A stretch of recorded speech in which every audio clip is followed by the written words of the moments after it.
What's up mga bay, mag-unboxing tayo ng wheel ngayon from Shopee. Ubos na naman ang pera natin. Ilalagay ko sa comment section yung link ng Shopee kung saan ko to na-order. This is a Banford 2024 model no sa Shopee. So wala pang 2025 na available sa Shopee pero na-release na yung 2025. So maganda yung pagkakabalot to, naka-bubble wrap, meron pang nilagay pa ng paper para hindi talaga siya masira during the shipping. So plus point si seller.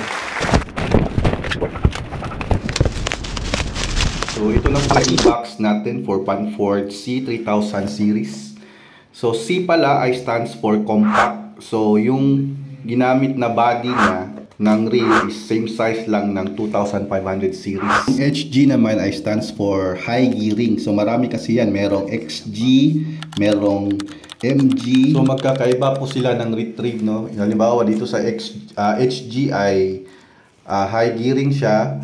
Meron ding XG or extra high gearing. Mas malakas yung, mabilis yung retrieval niya. Meron naman tayong PG, yung power gear. Hindi siya mabilis na ang retrieve niya pero mas malakas siya kung sa hatakan. So depende na po yun sa anong gusto nyong pipiliin sa klase ng fishing na gusto nyo. Ito nga pala yung mga technology or mga features na nasa reel na ito. So hindi ko na ito isa-isahin, no? So kung pibili kayo ng Shimano reels, tingnan niyo kung ang mga specs na gusto nyo. So makita nyo nang nasa gilid. Yan yung mga niya, features at saka technology na wala sa ibang reel. Ganahan to sa handle kay one piece ra siya ba.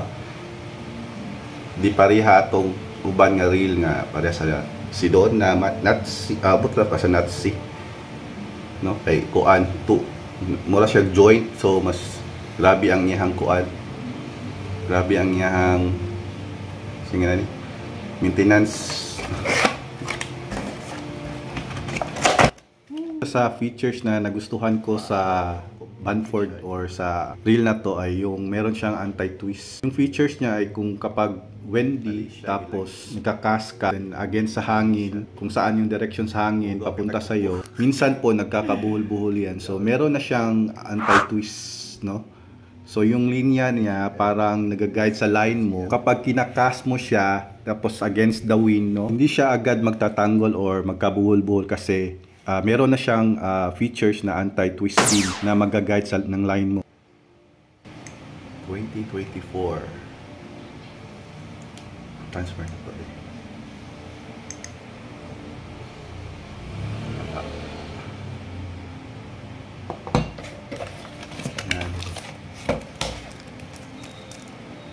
Yeah.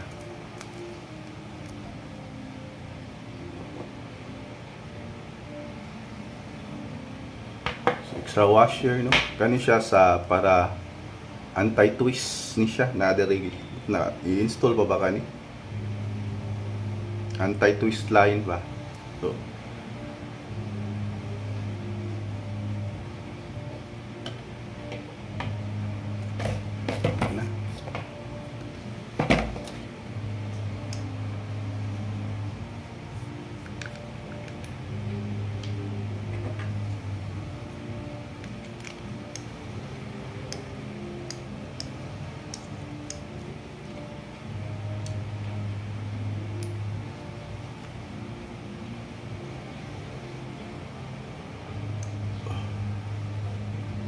gaano eh. Wow, smooth. Apaka-smooth. Smooth pa siya sa Stradic.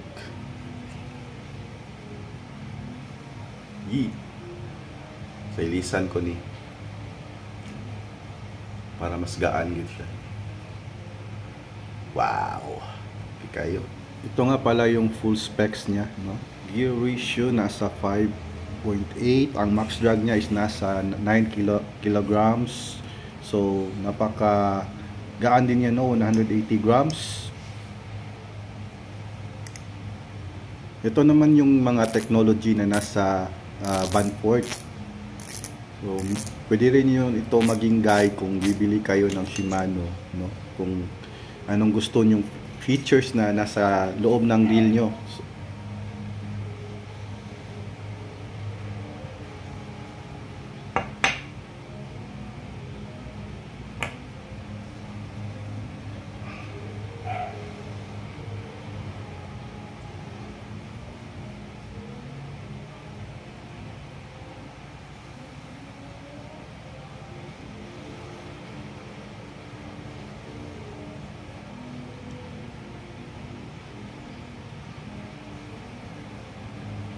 So kapag install ay anti-twist niya, anti-twist line ba, muna siyang usa ka features nga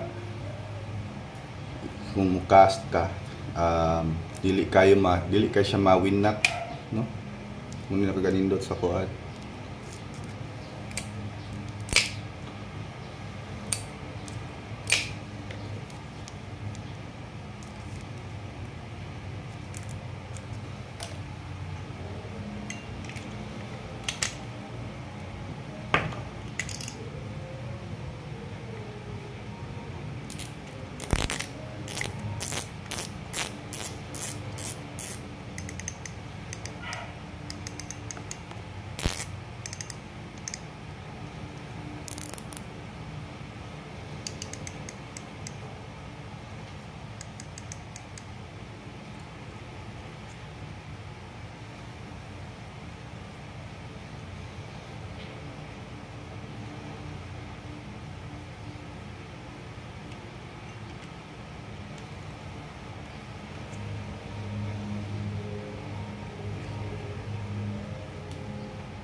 Smooth kayo eh.